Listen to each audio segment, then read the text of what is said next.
Hey, hi. Welcome to Someone Else's Movie, the original podcast where an actor, writer, director, or nebulous industry figure gives a little love to a movie they didn't make. I'm Norm Wilner, I'm a programmer at TIFF now, and this is the other thing I do.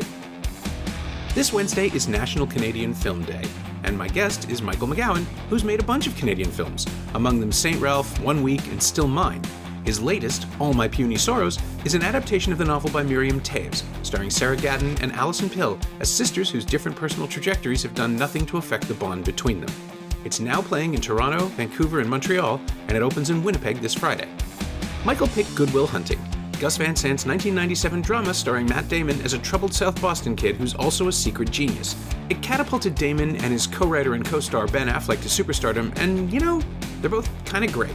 With Affleck's Chucky looking on with concern as Damon's brilliant Will sabotages every opportunity for higher education, a comfortable future, and even a healthy relationship with Minnie Driver's Skylar, until Will forges a connection with his therapist, Sean McGuire, played by Robin Williams, in a performance that earned him an Oscar for Best Supporting Actor. Affleck and Damon did okay for themselves too, if you recall. The whole thing was kind of a fairy tale, and now it's an episode. This is Someone Else's Movie. So it's a film that I love or loved and have watched a few times since it's come out. But I think it, to me, is the origin story of two people that can write a screenplay and then achieve sort of massive success is part of why I enjoy the film. I mean, looking at it again, there's obviously some problems with it, which we can talk about it. But it's a fairly simple story. It sort of goes in these tropes that we're familiar with, this, saving the lost boy as he sort of tries to figure out his life. But I don't know. I found it still held me. The great scenes are the great scenes in it. And but mostly I think it was just at that time in indie filmmaking where, at least I did, you had this belief if you wrote a screenplay, you could be sort of catapulted into the stratosphere. And I think that was sort of obviously they both acted in it, but that was sort of the Matt and Ben, the boy, these young men, their sort of origin story that I think really worked well for that whole campaign and the success of that film. And then, in fact, and also too, that film could have been made for $10 million and grossed $255 million worldwide. I just think those days are almost over right now. In indie film. So so it's sort of the I don't know, useless short answer of why I like the film. Yeah, it is really, I just did an episode on Kill Bill Volume 1 a little while ago, and that sort of is the tail end of the Weinstein Disney Miramax confluence, where anything is possible if you are Quentin Tarantino and you already are an established property that they can get the money for. This was the opposite. As you say, this is the underdog version of that. And you see everything being brought to bear on the backstory, on the success story, and the entire legend that grew up around. And it's nothing at all. This is the thing that fascinates me about the movie, which I like a lot. It's nothing at all like the film that was pitched. Like the original script was a thriller. It was, it's weirdly, it prefigures, as I understand it anyway, it prefigures the Bourne Identity, where somebody is hunted for his abilities. And it was a thriller with government intrigue and guys being friends and fighting bad guys. And it's nothing at all like this gentle, beautiful little character study that's almost a two-hander from scene to scene. Like it's always Damon and someone else. Yeah. But the refitting and the retro fitting of the premise, the one thing they saved apparently is the two things they saved are his genius and the first scene where he meets his therapist, and everything else is different. It's incredible that it turned out as well as it did with all of that. And this idea that they sold it to Castle Rock for $675,000 or $600,000, and it went into turnaround, and then Kevin Smith sort of walked it into Harvey Weinstein's office, and then Harvey said, "Okay, let's make this." And it was at that time where, Kevin Smith was one of the reasons I got into filmmaking. I watched Clerks and at the Toronto Film Festival and thought it wasn't like I really hadn't thought about it before. I was doing journalism and stuff like that, and I watched that film and thought, well, I think I could do that. Like it wasn't so beyond, I don't know, like probably delusionally, but it wasn't like, it just seemed like not that far a leap from what he was doing to, you can cobble together a small crew and make a film, and then sort of have a roadmap to success as well. Like the brothers McGowan was out that time as well. Right. And you could pitch it to, like, you could try to raise some money and pitch it to people and say, hey, this is our idea. It's a long shot, but there is a roadmap to that. And yeah, the fact that these, like, as you say, that whole idea that it was this thriller that he was going to work for the CIA or something like that. And that, this is where it ends up is, if I'm here in 20 years, Ben Affleck, if you're here in 20 years, still working at this same place, I'm going to kill you. Like, literally, I'm going to kill you, is probably not the original movie that they set out to make. And I sort of doing some research for this, I was surprised that I didn't really realize that Matt Damon went to Harvard, because it was sort of like in the sort of again, their origin story at that time. There's these not idiots, but these two bumbling guys that had written a screenplay, and here we are on the Oscar, at the Oscars sort of thing. And not that going to Harvard did that, but did you know that at the time that he had been to Harvard and stuff? Yeah, I knew that neither of them was quite as ruby as they pretended to be during the press tour. I mean, you right. can't be, right? Like, you can't be a working actor for 5 years even and have that level of naivete. Plus, they made a movie. Like, they sold their script. They made a movie. They managed to act in it. It's like Stallone did that with Rocky. Nobody else did that. So you're either sociopathically determined to get your way, or you're talented enough to make good on it. So you could see them sort of playing into it and growing it up. And I guess in a way, they're still expected to do that now. And it's become part of their persona. But they're both, like, the work they've done and for all the foot and mouth moments they've had on the publicity tour, where, when you're one of the most famous people in the world, people are just waiting for a chance to misquote you or put you, context where you look like an ass. They seem to be really decent people too. Like, Matt Damon once stepped in and made Clint Eastwood answer a question from me that he tried to dodge on a press junket. Yeah. So I owe him a fruit basket. Like, forever. Yeah, no, they do. I mean, I recently heard Ben Affleck on the Bill Simmons podcast, and he was talking about his father's alcoholism.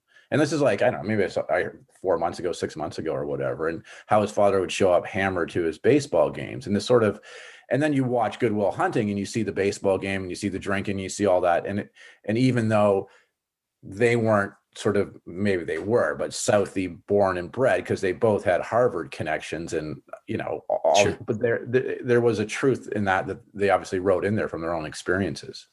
And I think that that's where Van Sant comes in, right? Like, as a shaping element, as a force that steers the direction of the script into something that's more intimate and pure. He's one of those fascinating talents where when he's a right fit for something, he just makes every aspect of it better. And when he's not, you can just tell there's nothing he can do. And what happened with Good Will Hunting is this alchemy of him just watching, just loving the ability to watch the actors. Like, you just feel how interested the camera is in the interplay and the back and forth. That's why every scene breaks down the way it does. And just turning it into a series of conversations between, like, people who can own the frame against Robin Williams or Minnie Driver or anybody else in these scenes who are just, they're so much more famous, I think, is the hook, right? Like, Van Sant knows that the joy of the movie is in watching these two relative unknowns become movie stars. And he just finds a way to thread that in.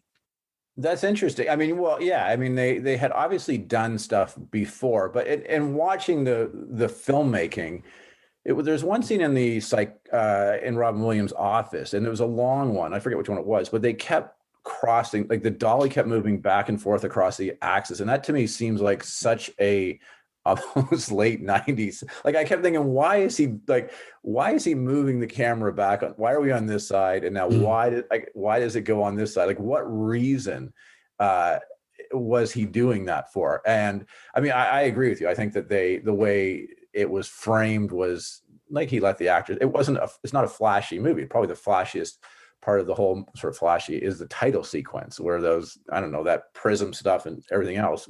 Yeah. But most of it, he just lets the camera settle and watch these people go.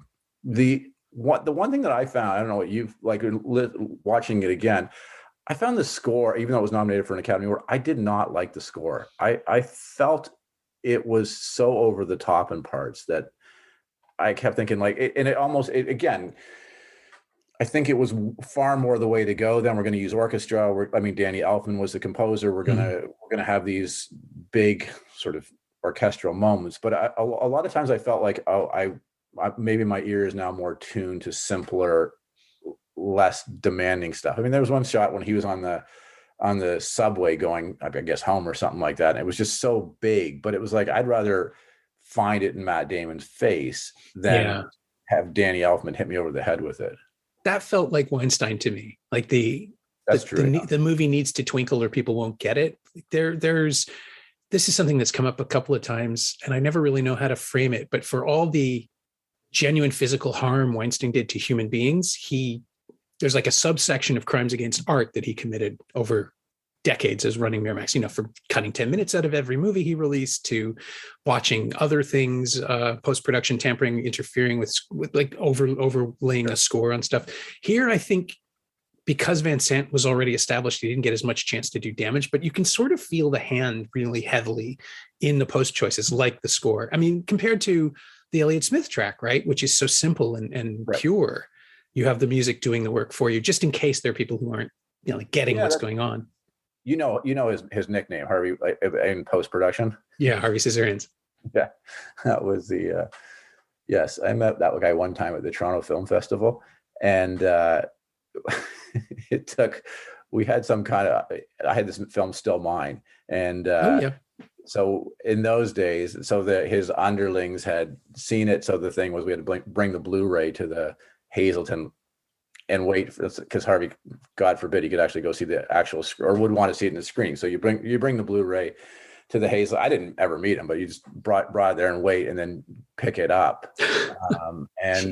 So a few years later, I was at a TIFF party and I'm standing beside Harvey. We're waiting to see somebody. And I sort of said, I did this film with James Cromwell and Genevieve that you'd saw. He looks at me and goes, yeah. I was like, oh, well, one word to figure out you're an asshole.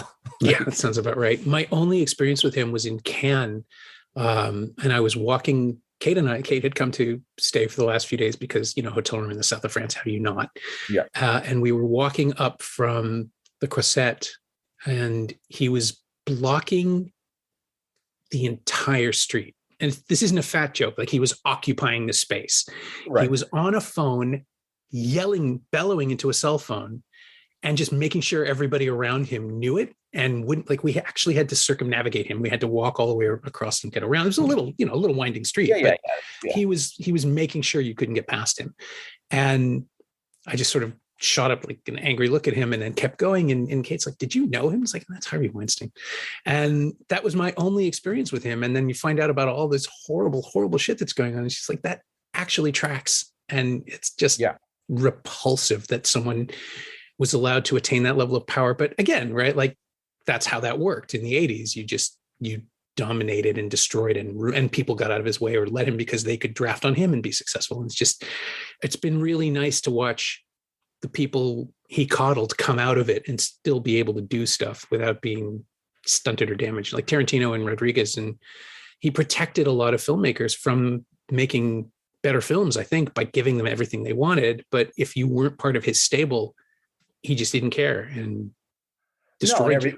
Yeah. And you had to kiss the ring and you had to play by his rules. And I mean, it was sort of that time where, he was the kingmaker. If he anointed you, your chances of success were so much greater. And he was looking for that stuff too. Like, it wasn't like he, that was the mandate of that company, which made it exciting. And again, those origin stories were, whether it's Kevin Smith or Matt and Ben, or, there's a bunch of them in that time.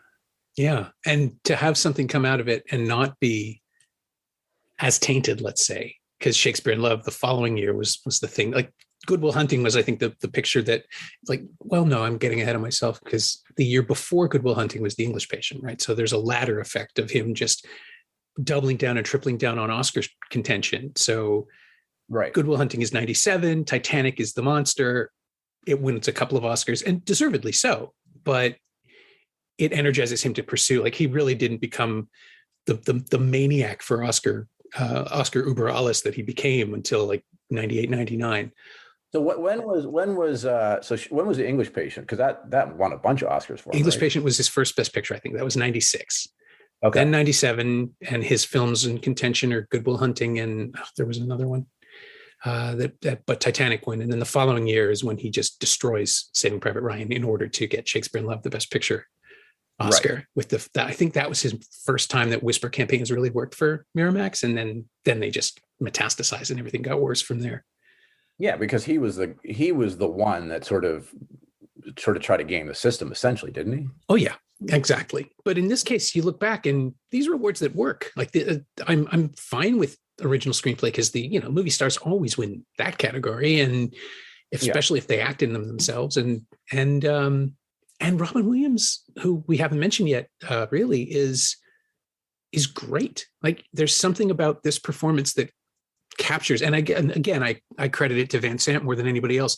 His tendency for neediness in dramatic roles, like the way he always needed to be loved or to be hated. He as an actor he wasn't a one-note performer, but you could always feel him leaning into something if he didn't believe in the part, or he thought he saw it as a vehicle to an award.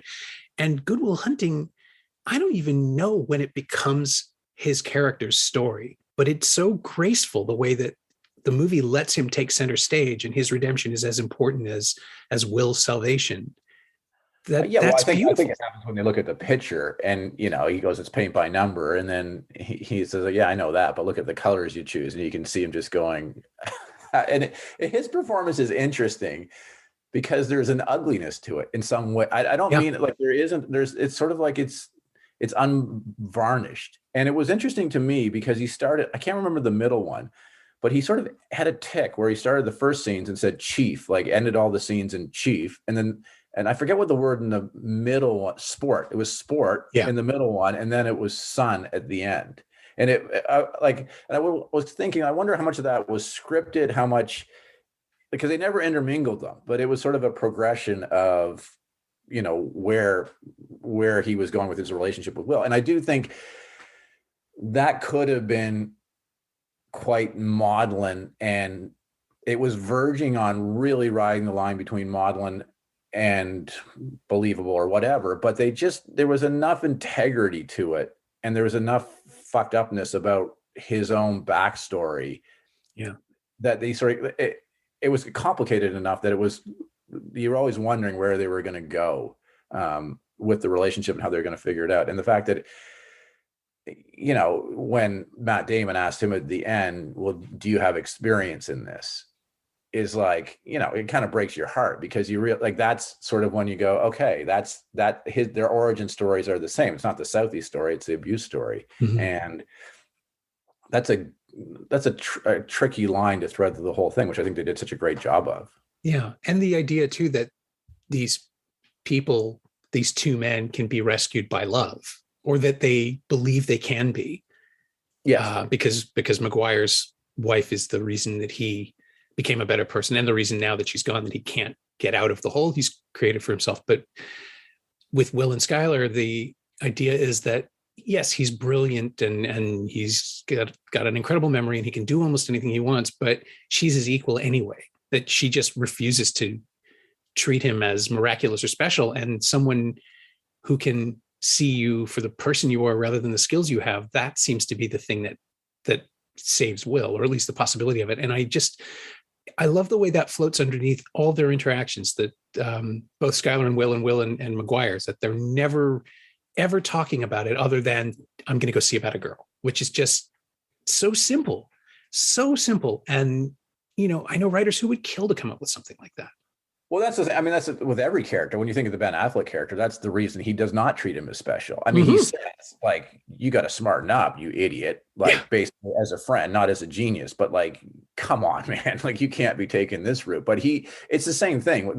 I think those three have the same, way of dealing with Will. And I do like that it is revealed over the course of the movie. Like why is this guy so fucked up? Why is, like, what's going on? Like that fight, the fight scene was, they would never, Gus Van Sant would never shoot that the way he did No, probably not. Now, not probably his finest moment, but there was, again, at the end of that fight scene when Will is beating the shit out of the guy, you go, that's the most interesting thing, because you're like, where is this rage coming from? It's a great way to reveal that, rather than, I don't know, through in dialogue. We're going to find it at the end when it's, it's not your fault scene, but it's great that you're sort of, it's almost like a mystery. You're just a step behind, and without trying to feel like a mystery, or you're being manipulated.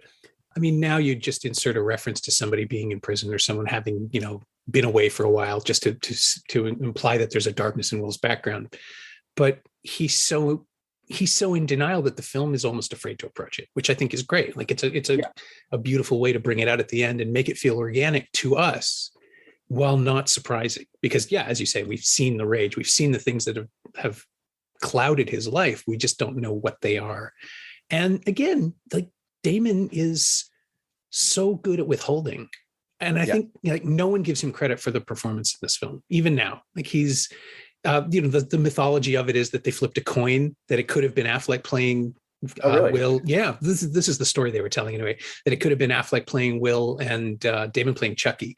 And the thing I've always come back to is Damon could play Chucky, but I don't think Affleck could have played Will. Not in the same way. Not then. I bet he could now. I mean, it's interesting. I mean, because it's interesting in Good Will Hunting and watching Tender Bar. Yeah.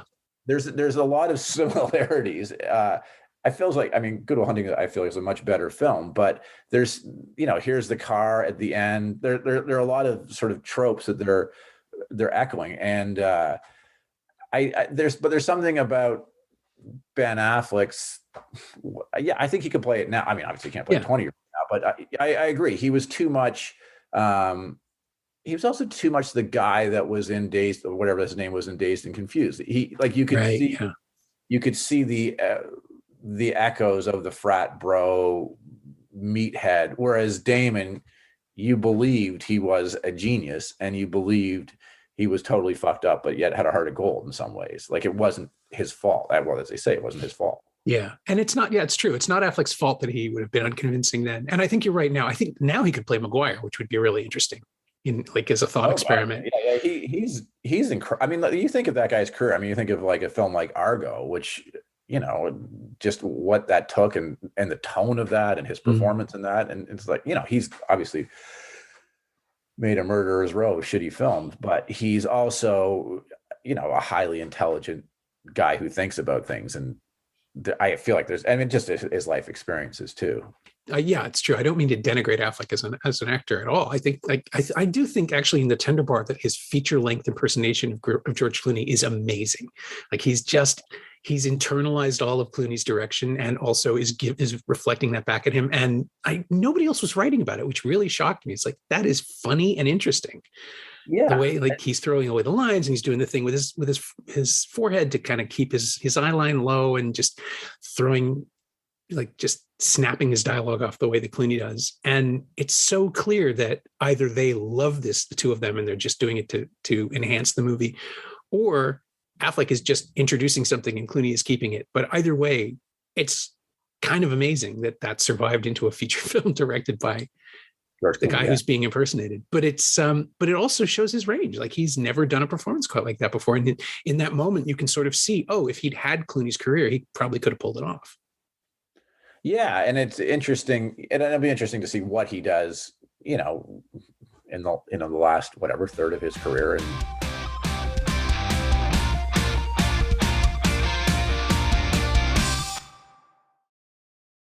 what was the film The Last Duel I didn't see that. Yeah, it's worth seeing. It's I don't think it's the secret masterpiece that everybody came away thinking it was. Structurally, it defeats itself, and the tripartite structure the triptych structure is unnecessary ultimately, because it doesn't do anything with it. It just shows you the same events from different perspectives. But Damon is great at playing someone who is maybe not as good a person as he insists that he is. And in his performance of it, that's really interesting. And then Affleck is just, with the blonde hair and the libertine thing, is having the best time. And It's fun because you're allowed to remember everything about their relationship together, to see them in the 3 scenes they have together, where it's just like one of them is this amazing textured multi-layered actor, and the other one is just as good, but he is goofing on it, and it's so much fun to watch that dynamic happen. Well, and I kind of feel like I was either read or heard something. I think they wrote that one sort of as therapy for Ben. Like it's just like, okay, you're in a bad place. Come over to my house every day and write, and we'll. Oh, I didn't know that. I think so. I think that would be really nice. Yeah, I could be completely wrong about that, but that's I heard that. So, yeah. Yeah, I like to believe that. I mean, I know the public version of them is that they're supportive friends, but you can't conceive of what it's like to go through something like their careers, and so that they do still stay in touch and have each other's back does seem, they're the only two people in the world who've had that experience, and I think it's kind of healthy that they still manage to hold on to each other. Well, yeah, and it's interesting just to look at the dichotomies of both those careers because Ben Affleck has led such a public meltdown life, whereas Matt Damon has kept it all pretty locked down on the personal side. Like I mean, there's just it seems polar opposite. But yeah, I who know? I mean, I've never met them and don't know them, but they do seem like they are still friends. Yeah, and I'm having interviewed both of them. They do feel like they are at least now, like in their middle age, in their early middle age, even though they still kind of look boyish. They've come through it. Like they're both. As artists, they seem to know what they want to do, and they seem to understand what they're good at. Which because they were tempted with all the other stuff throughout the early 2000s. Their intelligence is crazy. Like they're smart guys. There's no doubt about it. And that was the interesting thing too. Like the what is it? Robert, who's the guy, the screenwriter? You'll never read Hollywood's only play. William Goldman. Yeah, who had to deny that he wrote that screenplay. Yeah, it's like, okay, these guys were like, I don't know, they wrote it for over 7 years. It's not that inconceivable. The guys that went to Harvard and were around that could write that screenplay. Like, I don't know. Yeah, I mean, I think Goldman was just doing a lot of script doctoring for Miramax generally, right, on their in-house productions. But his style is so much more. Goldman's style is so much more structural. Like it would have had a better engine, I think, than just people sitting in rooms talking. And that's the strength of it. I mean, it's absolutely a movie written by actors. For sure. And it sort of has, and it has echoes of Reservoir Dogs with the talking. Mm-hmm. It's obviously it's the whole violence of Reservoir Dogs. And then also Diner. I mean, Diner's just sitting around talking. I mean, it kind of reminded me, I haven't seen Diner in forever, but like, or My Dinner with Andre especially, but all like those types of movies. And I'm trying to think, do we see those as much anymore? I don't know. Yeah. Do we? I think they're coming back just because we're at a place now where micro budget forces it, where if you're good enough to build a story around people in rooms, you can get that movie seen now in a way that it wouldn't have been possible even 10 years ago when they were being drowned out by mid-range dramas. But the mid-range dramas have all gone to Netflix or, streaming and disappeared. And so now suddenly there's value in something like Anne at 13,000 Feet, where you're just with one person in the frame and nothing else is happening. You're focused on Derek, and that is the movie and the people she interacts with. You can get away with that as long as you make it flow and you present it artistically. I mean, All My Puny Sorrows is a film about people talking. It is, but in conversation over decades. Yes, it is a film about people talking. Yes, but it doesn't. I'm not talking about All My Puny Sorrows, but it. I'm trying to think if we've seen like the Diner, like the dialogue for the sake of dialogue, and Good Will Hunting doesn't do that quite as much, except when those guys are together. Like it's almost like the Pulp Fiction McDonald's scene harkens to the layaway of the hamburger for 6 cents. A week until you get your hamburger when they're driving with Casey Affleck in the car. Yeah. So the hangout sequences, like stuff where you're just drifting along with people while they reveal themselves through dialogue. Exactly. Yeah. And as you say, like if it was William Goldman, he would probably had a bigger engine in there, but they were content to sort of let those things just roll along. I mean, the other thing that was interesting to me was the casual, like inappropriate relationship with the Stella Skarsgård character, like just like basically trying to get laid with his students. Like, yes. And just like, we can talk about erotica and whatever, like if you want to go out to dinner and talk about erotica, that was just like, wow. Like that wouldn't just, I mean, it just wouldn't happen today. Or Yeah, I mean, you wonder why it was included in the Miramax picture, where just casual seduction was supposed to be okay, but just so gross when you look at it in the rearview mirror. I mean, it has been 25 years. I guess it's fair to no, absolutely. You're sort of looking at it with a lens, but it was interesting to see those as such sore thumbs in the whole film, because it doesn't. Stellan Skarsgård's character, it makes no difference whether he sleeps with that. Like, that line out of the movie makes no difference to the movie. Yeah. And I think there's like 3 or 4 of them that way. In the movie. And you're just like, okay, what is that? What was that? Just how everybody was back then? Like, was that just kind of like, okay, like, now obviously it had to have been, because this movie would have been tested, and like, now if people were looking at people like, what the fuck are you doing? You have to take that line out of the movie. Yeah. I wonder if maybe it's just a sign that, not a sign, it's a way to sort of show that Will's world isn't what it could be, even if he stays at Harvard. Even if he stays there, he won't be happy because the morality is so slimy and that everybody's just looking for a reason to exploit him. It's, McGuire's the only person who doesn't want something from him, really. Skylar even wants love. She wants him to open up to her. McGuire just wants him to be himself.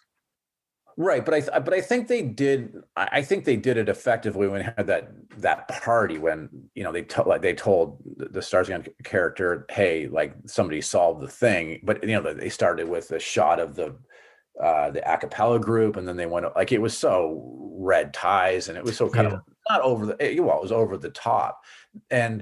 And then the other scene, of course, was when he burned he humiliated him by burning the solution. Like, it's like, okay, so maybe they thought it did, but it was just kind of a weird, gross moment. Yeah, it feels like too big a reach for the comeuppance he gets, right? Like, he's not brought to heel for that action, for his sleaziness. Yeah, exactly. He's brought to heel for his arrogance, his pride, that the idea that, I don't want to go to the reunions because people like you look down at me, and go fuck yourself, basically.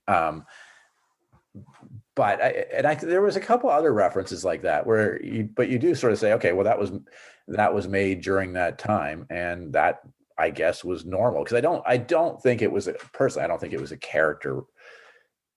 They could have done it like 18 different ways rather than that. Yeah, it's just like a lazy shorthand. Yeah, to demonstrate just how undesirable this guy is as a father figure, as a mentor. Maybe that's part of it. I think that Will is looking for one and not getting one. But it was interesting. I mean, and I think that role was an interesting one to play, because he wasn't totally unlikable either, because he was the guy that recognized, like, it was interesting, like, what he actually wanted, because in promoting Will, he was almost making himself irrelevant, or his own genius irrelevant. Like, so that was an interesting, I was sort of thinking of that now. It's like, what do you think that character wanted? Because he was ultimately humiliated, and he probably would have been humiliated. And he lived in this bubble of adulation. He walked in like a rock star to the lectures. He had his acolytes following him around. I mean, it was sort of an over the top present. He won the Fields Medal, all this kind of stuff. So I didn't find him totally unlikable, because he was actually trying to help Will. But I do, at the end of the day, wonder for himself. I mean, for the greater good of humanity, which he talked about, of course. Like, you only get him, like, if Albert Einstein hadn't been born in the Unabomber sort of thing, great. But what do you think that character wanted by help? Like, it actually doesn't make sense that he's helping him, considering his character is like this, doesn't? You know what I mean? I guess I just assumed that he was figuring he'd use him, that he would be like, he'd be the kingmaker there. He'd be drafting on his success, and his name would be forever associated with his genius that he'd nurtured and discovered. Because the story, right? I mean, that's how they sold the movie. The story of a guy who is just a janitor, but he's also a genius. So if he's telling that story to people, he gets to be dining out on that for the rest of his career. Right. I'm not smarter than him, but I can use him. Yeah, but I mean, but he was also trying to get him jobs, other place. So you think it's just the idea that I'm the guy that discovered this guy? And then whoever he ends up with will owe him a favor. It's a way of using people that he seems to be comfortable with throughout the entire picture. Yeah, I mean, yeah, it's interesting. And then, I mean, the one scene I thought was sort of totally outside the movie entirely was when Ben Affleck dressed up as for that job interview. Yeah. It's just like, okay. Yeah, I think that was right out of Trainspotting the year before. Like, they remembered the interview scene in that with Ewan Bremner on Speed. Right. and thought, yeah, we can put that in. Like there was, again, it's the Miramax thing, right? Once, if you saw everything they released over the 90s and early 2000s, as I did, you see the pieces that always recur. You see the things in the stuff that was produced in house that someone insisted on plugging in, the same way every horror film that came out of Dimension was marketed the same way, with cast in like black sweaters and white t-shirts or something. They all had the same campaigns. They all had a scene where this happened. They all had the after Scream. They all had a fake scare at the beginning. It just, the Weinsteins created this assembly line of culture, and they either pulled people into their orbit like Lasse Hallström and made them do one a year, and sometimes it won an Oscar and sometimes it would just swept under the rug, Right. or they bought something from the outside and remade it. Remember, they did dozens of those, and they put the original on a shelf that you never see again. And here somehow a movie comes out, and again, I don't want to crap all over Shakespeare in Love. I think it's a perfectly pleasant film, and it's got some really nice performances, including an incredible self-aware Ben Affleck performance. Right. Where you have artists working on something and it just happens to be the product of the fruit of a poison tree. But it was possible to make a good movie for Miramax. I think you just had to be powerful enough to stand up to Weinstein or to work around him. I mean, for all I know, Skarsgård's character is a version of Harvey that they're just trying to mock quietly. Yeah. No, I mean, for sure, they were it was must see, pretty much must see whatever they put out. I mean, once Disney bought them, they were just unstoppable for about 10 years.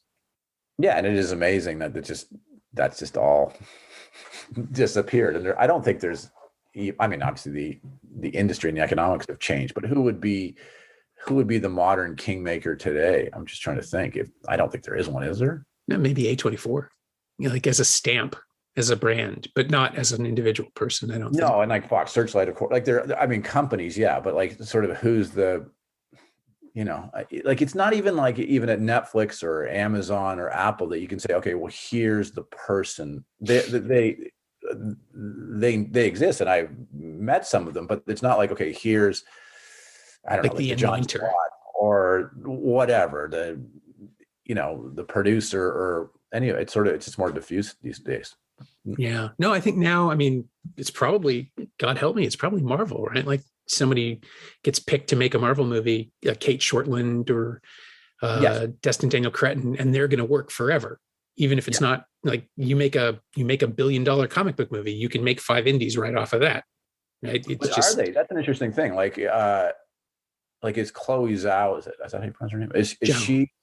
Yeah, is she like after her big, like what is she just gotten smaller now? She must be, huh? I assume but she just won Best Picture for Nomadland, right? Like she's the exception to the exception, and she's in the unique position of having done both, right? Like the massive Marvel picture and the critical Oscar-winning success. So she'll be fine. But I'm curious to see, Kate Shortland made Black Widow. What's she going to do next? And Ned Benson co-wrote it. He made The Disappearance of Eleanor Rigby, which was one of my favorite films of the last decade.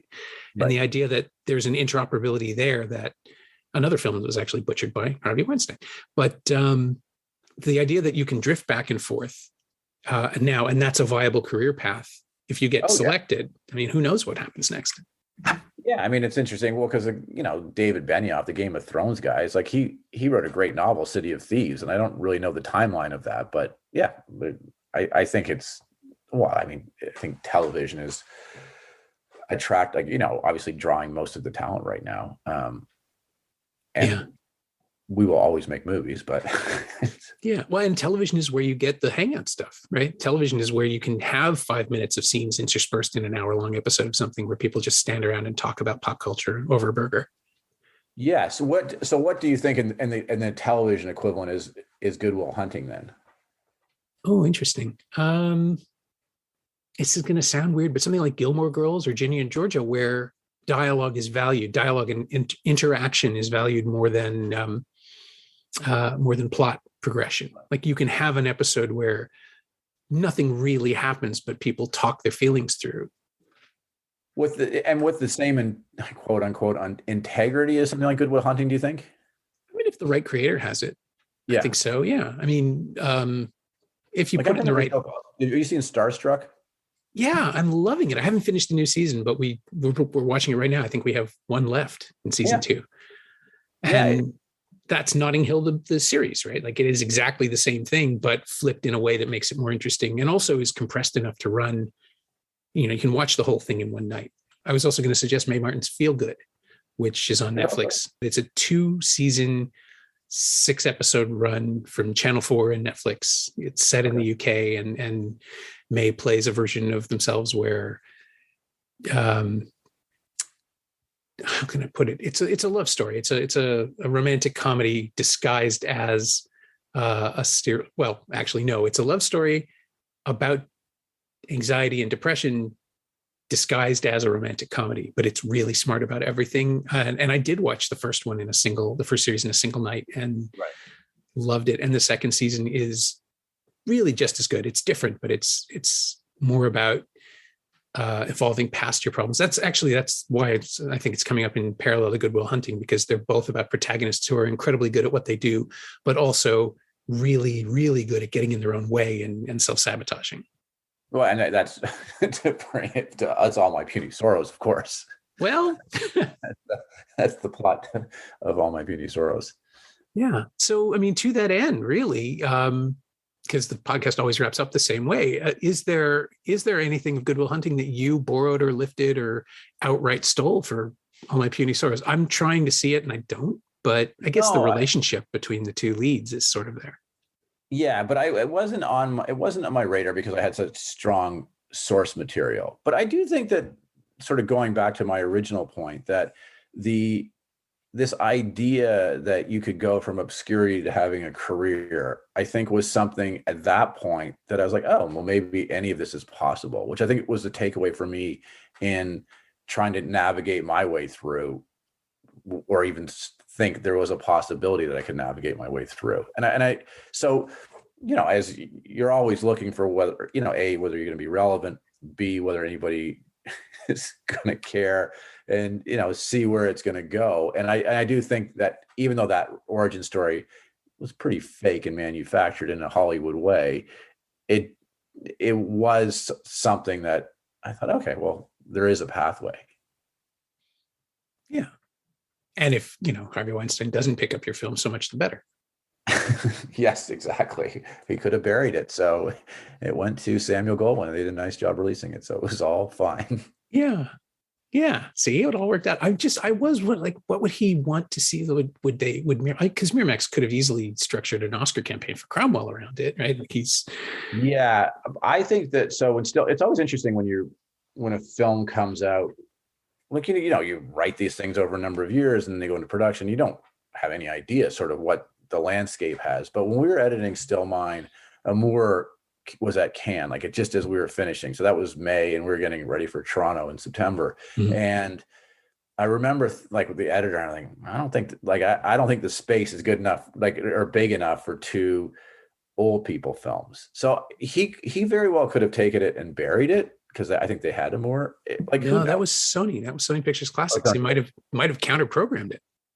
But it was already going. Like we would have never, I don't think, sort of gone up against that one. But it was interesting. I don't know what, it's always interesting when you go to Toronto and sort of see, especially over the years, because you go fairly infrequently, and just sort of track. Like I remember with St. Ralph, I think we had 5 offers from Japan, and it ended up doing huge business in Japan. And then you go 1 week and they're like, okay, what do you think about Japan? And they were like, well, Japan's not buying these films anymore. So and just over the years, sort of, what the sort of looking at, Matt and Ben selling a script for $600,000 to now, how it's all changed. And again, not like it just shifted in different ways, neither good nor bad, just the evolution of it. Yeah, no, I mean, I think you would have to make Good Will Hunting for $675,000 now. Like that would be the budget that would be afforded to something that small and that, it would be hard to make it. Yeah, I mean, untested. The problem is now too, is if you have to make it completely outside the system, and like I'm a member of the Directors Guild of Canada, the Writers Guild. If you use actors that are a member, like it's really hard to make something outside the system using professionals, which I think is hard because I don't know how you'd make that movie for $675,000. Yeah. Well, you shoot it in Toronto like they did, but only they made it for $10 million. I mean, that was the other thing about that film, looking at trying to, find the Toronto locations in there. It surprised me. I did not know when I first saw it that any of it had been shot here. And now it's a little more obvious that the stuff is a soundstage, but it still does a really good job. It does they shot for sure, shot stuff on location. Like that scene where he's going into that interview at the end there. Like one of the actors, Jim Melody, was like, "Oh, Jim Melody's a security guard there." So clearly that was somewhere in Toronto. But I mean, they said I think it took place. I think the filming was April to June, which is it's a long time to film. So I bet they filmed in and around Boston for at least a month. Oh, I think so. Yeah, and certainly Wikipedia has a whole section on the Baskin Robbins Dunkin' Donuts where how do you like them apples scene happens. Right. So it was. I wonder why they came to Toronto. Like, was it tax credits? I must have been. Like, it's a pretty small film, and they shot so much stuff in Boston. Like, I wonder what the reason to move the whole unit to have another unit in Toronto would have been.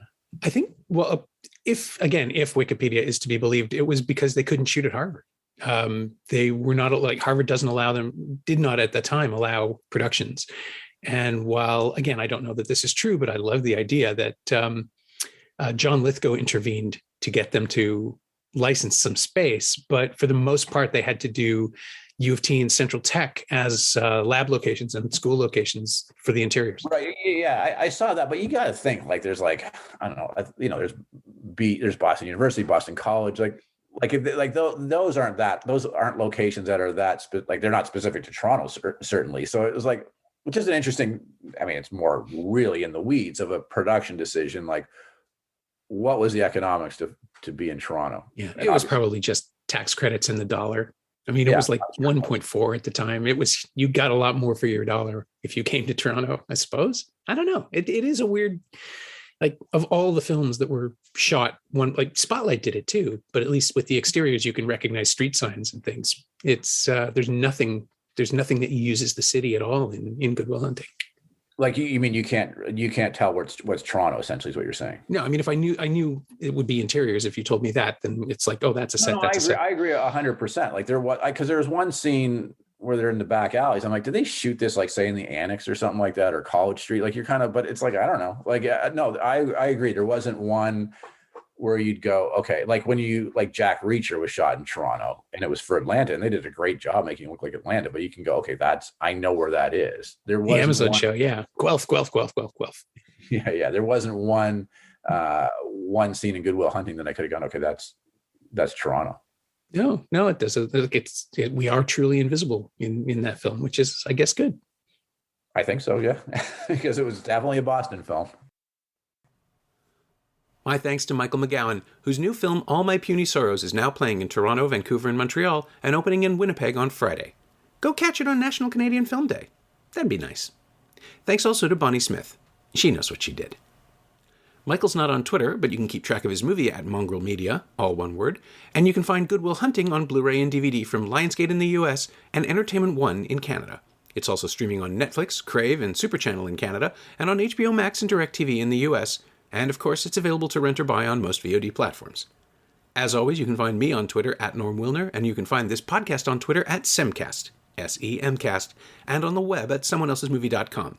And once again, I remind you that the first year of the show is available for download for just $20 at payhip.com/semcast. That's the first 52 episodes of Someone Else's Movie, 46 of which aren't currently available anywhere else. payhip.com/semcast. Seriously, they're good apples. Our theme song is by The Last Year. If you like it, or the show in general, please say so. Leave a review wherever you've been enjoying us. Every little bit helps, it truly does. And check out the other shows on the Frequency Podcast Network while you're doing that. Stay safe, watch movies, wear a mask if you go out, get your booster when you can. I'll see you next time.